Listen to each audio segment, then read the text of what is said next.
Welcome to Midweek Oasis. My name is Ken, and I get the privilege of being the executive pastor here at Arise, and we are shifting our format a little bit here. What you've normally been accustomed to seeing is me in front of a camera and really kind of talking through, but we've decided that we want to shift the format, and we really want to do more of a dialogue, a conversation, because we really believe that biblical things need to be talked about, and we can't keep them silent. So I've got my friend, my colleague here, Pastor Kieran, who is also our youth pastor here at Arise. What's up, Kieran? Yeah, can we just talk about that moment we had? What moment, man? Like, are we friends or like? I know. Wait, let me say this. We are friends. That's just really offensive. We are friends, but you're my boss. Is there ever a line where that could like not be like if it's not too weird? So like, let's say we're at the restaurant and then you have a decision that you think is better. Do I like let you make that decision? Are you asking me if I should tell you what to eat? Because I mean, that's your wife. That's not me. Yes.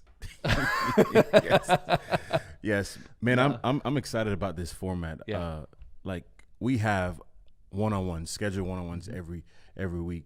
We try to get them every week, and we have a lot of amazing conversations. So this is a cool thing, not only for everyone part of our church, but for me, because I learn a lot from you, and you're smart sometimes. I'm kidding. That's what friends do. But Keep you humble. Maybe I don't know. But I think this is going to be a cool moment where we can just talk and converse and dialogue and engage in thoughts. And I know we've been in this Bible study, and we've been reading through the book of Romans. We have, and which is my favorite book. It's mine too. I love Romans. It's so rich and so packed full of things. Like I'm telling you, like when I first got saved, reading the book of Romans was like jack you up. Like for real, like for real. Let's talk about that for a moment. What's the most controversial verse you think in that book? Because I got a lot. Well, I mean, the easy answer is when they talk about homosexuality, when Paul talks about homosexuality in Romans 1. But I think for me in my life, what is it, Romans 9? Or, when Paul is talking about, I think it's Romans 9, when Paul is talking about the Jews, and he gives this idea that God can choose who he wants to choose. Right. And then we can't blame God when people are fulfilling their destiny.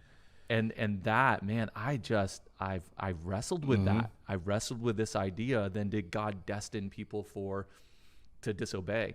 And I don't think that's true, but that's like a whole nother show. But, right. And so that's mine too. I think as we look through that, but really in this time, Pastor Ken, there is a part in Romans, I believe 13, where they're talking about government.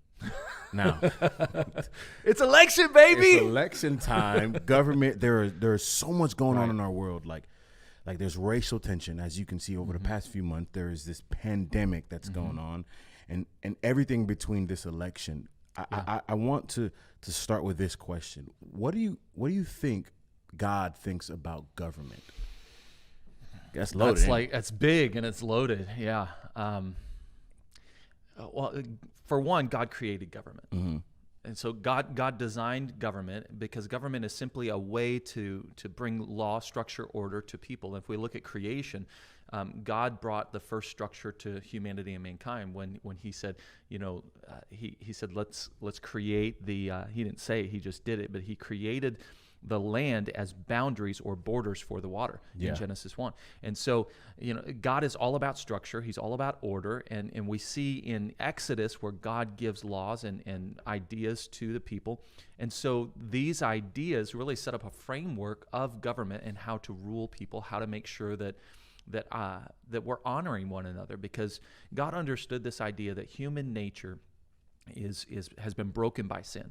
And so our sinfulness takes us in a direction where we hurt one another. And government is a tool that God designed in order to be used to bring consequences to those who hurt others. And so that's God designed it. He created it. He authored it. So I think God is in favor of government as a whole. I don't think that always means that God is in favor of each individual government, because he makes some rise and some fall. So you said something that's pretty interesting, because if just being honest, Right. if I'm a Christian and you said government is meant to help people really live a life where they're not hurting people, but what Right. if you feel the government is hurting you? Like, let's be honest. Right now, you're a white man, I'm a black man, Sure. and Sure. there's a lot of people who of that kind of group who feel like the government has hurt them. And if you're a believer, how do you interact with that? So as a believer, we really have to look at that Romans 13 passage, and we have to understand the context of that. The context of that is that Paul was in a system where the government was against Christianity. Understand, when Paul wrote to Romans, he was writing to Christians in Rome, and these were believers who had already been kicked out of Rome and then came back. They Right. were under severe persecution by the emperor, and he tells them literally this in verse 13, or chapter 13, verse 1. Everyone must submit to governing authorities, for their authority comes from God, and those in positions of authority have been placed there by God. This is a radical idea, because you're dealing with an evil Roman emperor who was persecuting Christians, and you're dealing with governmental rules that were designed, some of them, to persecute Christians. And this is the audience that Paul's writing to, and yet he still tells them, and the literal Greek word there is to be subject to. You are subject to, which means you will live under these governments. God's allowed these governments, or he's placed these governments in authority, and that means that we have to live there and interact with them. So how do we respond when they're evil, when they're bad? Well, there still is a level of obedience, and this has been, let's just be real, this has been a wrestle with believers all throughout the centuries. Absolutely. And I don't know that we have the exact right answer where I can give, or even Scripture gives us one formula that fits every situation. We look at people like Dietrich Bonhoeffer, who was in World War II in Nazi Germany, and how he reacted to the government there. We look at people like Dr. Martin Luther King, who reacted to governmental laws in the South that were completely unjust. How do we as believers react? Well, I think that we need to put some guidelines around ourselves when we react. If we react, if in our reaction to government, if we look less like Christ, are we really reacting according to him, or are we reacting according to us? And I think that's a very insightful question. I'll be honest. I've gotten moments where I've been mad, and here's where I wrestle, right? So it's like, so sometimes I'm like, maybe Christ would react like I'm reacting, or there are times I know I've gone too far, or I've thought about it, or I've reacted in a way, but this wrestle, like, okay, I'm trying to react like Christ, but you see the things happen in this world. Like, what do you tell somebody who is hurting, and who has been, in their opinion or their mind, their worldview, affected by the government? Right. How do you walk with them that? How do you say, okay, well, I understand your pain, but this is not like how do you navigate that? Because that's what's going on right now. It is. I think the first step is love. And so I'll just bring us back to a real life moment. So when the first instance of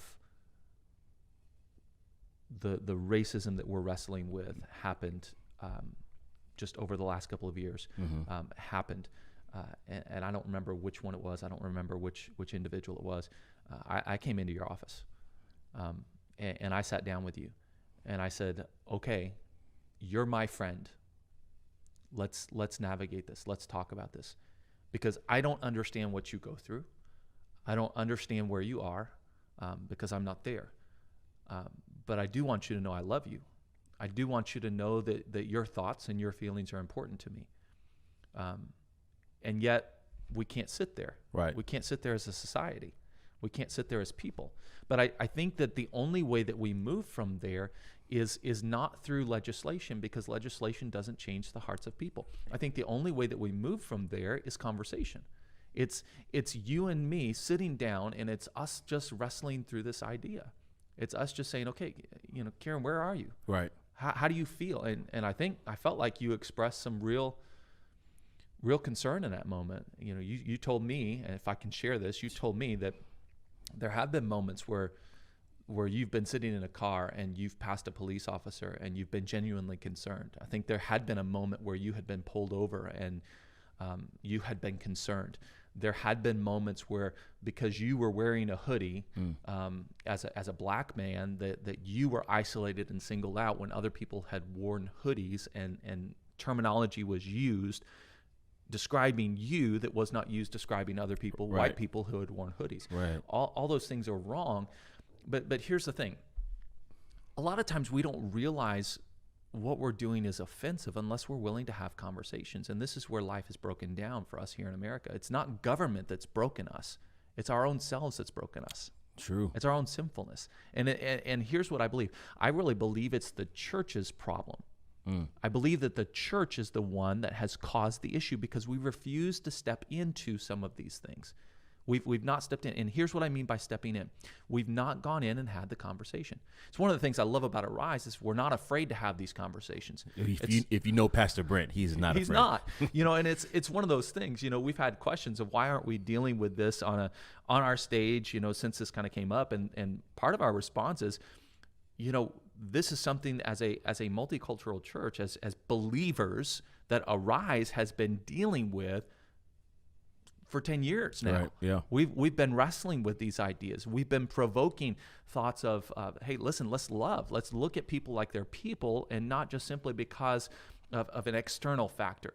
But I think that those conversations and the change has to come from a heart of a person, not a law. A law will never change somebody's heart, but the heart will always change the laws. Right. And, that's important because the idea of constant conversation, because in conversation there's education. Right. In the conversation I'm learning, you're learning. Yeah. And hearts shift. Yes. You know what I'm saying? And I get it, because there are some people who are like, well, I'm done talking and all this other stuff, but we can't ever be done talking. No. And I think we've got to leap into the hard conversation, but we have to leap into it with the eyes of love. And I think that was what set up the success of that conversation that you and I had was the fact that we had multiple conversations before. Right. And we both started that conversation, even though you're black, I'm white, there was tension in our society around that idea. We started that conversation with this idea that you and I will love each other no matter what. You and I, whether you believe it or not, we will be friends no matter what, and we're going to end things that way. And it doesn't matter what happens in the middle. In the middle, in fact, I think the middle is impacted by the idea that we're going to end up being friends. Right. Because I love you, because I care about you, the middle and how I talk about the ideas has to shift. And so here's a question that I have to ask, and this is something I've been wrestling with. Do I love you more than I love my own ideas? In our political climate right now, in this idea of left versus right, we have to ask the question. I want to ask the question of you. I haven't looked at the camera at all, so I want to look at the camera and ask the question of you. Do you love that person on the other side of Facebook, on the other side of social media, more than you love your ideas? That's good. Because here's the thing. Jesus was asked, what's the most important command? And he didn't give an idea. He said, love God and love people. Oh, we preach right now. So, and that's where changing the hearts of people is such a big deal. As a church, we've done a lot of these things wrong because we keep stepping back away from issues. You look at the abortion issue. Why is abortion such an issue? I believe it's because the church stepped back from premarital pregnancy. Wow. We rejected people out of the church instead of loving them into a place of grace and into a place of acceptance, into a place of repentance and just renewal. And so where do they have to turn? Because the church as an organization, as an institution, has rejected them because of one sin. And you look at Jesus' life, and it doesn't reflect his life in the way that he dealt with people. And so our solution is to go and stand outside of abortion clinics and yell at people and change laws. That's not the solution. No changed law will fix abortion. Before abortion was made legal, they were doing it in back alleys in vans. Right. Who was doing that? Who was participating in that? Those who weren't accepted by the church. We've got to get it in our head, and this is one of the things that Paul's dealing with all throughout Romans, and I think even in chapter 9, we've got to get it through our head that our own works don't make us righteous. They don't. Let's talk about that for a little bit, because there's a lot of people who don't really like that's a hard concept. Like, we try to be good enough. Yeah.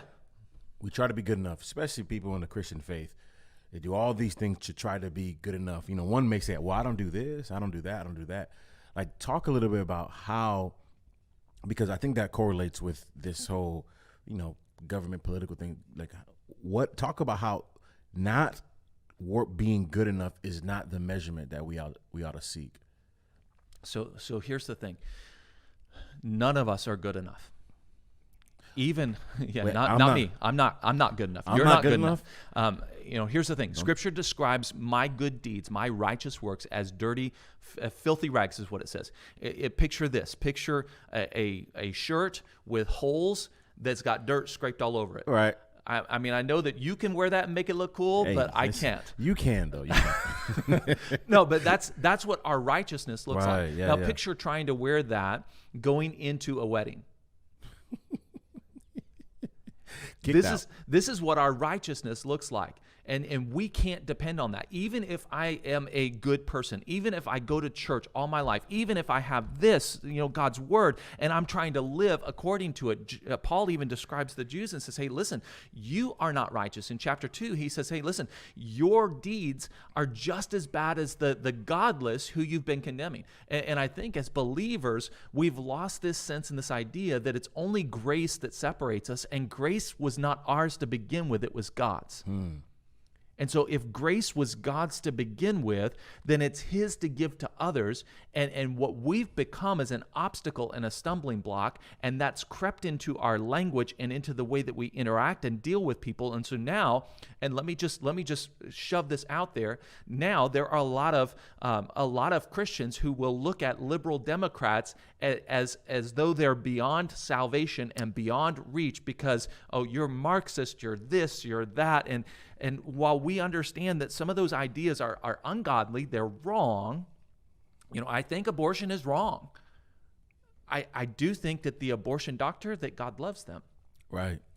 And that's the hard concept, I think. Yeah. And this is where we go back to what you said with love. Yeah. Like, it's really difficult because, you look at some of the things that's been going on, and then you have people who are upset, who are hurting, who are just feel disenfranchised, and you say, well, let's work our way to love, not the act, right?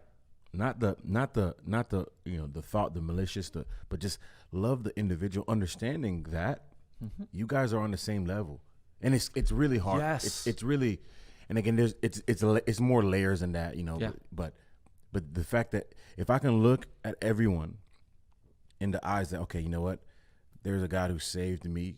Bro, I did some stupid things. You and me both. And there's a God who saved me, and so someone's thought against another person is on the God is like, you guys, I see you guys the same, and so I think that could help shift. I don't know, I would hope.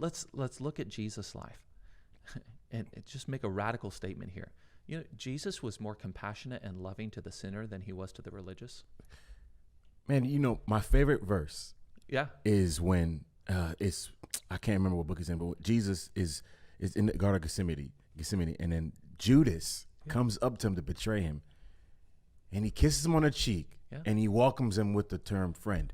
Yeah. Like that's kind of radical. I probably would have slapped him a little bit and be real with you, but listen, Jesus knew what was happening. He knew his hour. He literally says when he gets up, my hour has come. And so what a model, man. I know it's difficult, but that's the model, I think, as we look to government, as we look to some of these things. Okay, how do we approach it? With wisdom. Yeah. There are times where you do have to fight. There's times where you do have to stand up. There are times where you have to go against, but this with wisdom and love. But the only time that Jesus got physically violent, and I don't mean physical. But the only time that Jesus did was when the religious system was abusing people. Wow. It wasn't when Rome was abusing people. Wow.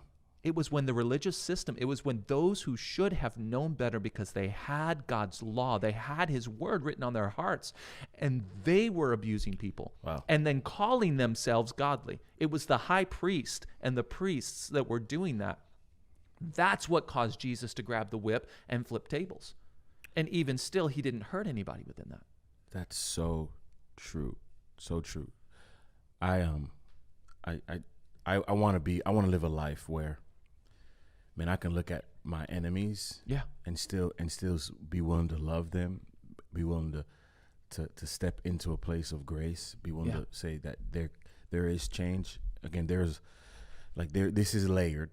This is just an aspect of it. And for some situations, I know it's not as easy as I'll just love them, because I don't want people to take what we're saying and as if we're saying like this is some kind of magical spell. It'll work. It's not easy. You're going to be hated. Jesus says, people will hate you because of me. They'll hate you because of your love. Yeah. But all in all, that's what we got. That's what we have to do. Yeah. And so we are in an important time here. Yes. It's election time. And so really kind of a synopsis. How do we as Christians interact with government, with voting, with people who disagree with us? And I think it all has to be through the lens of love. Because it can't be on a person.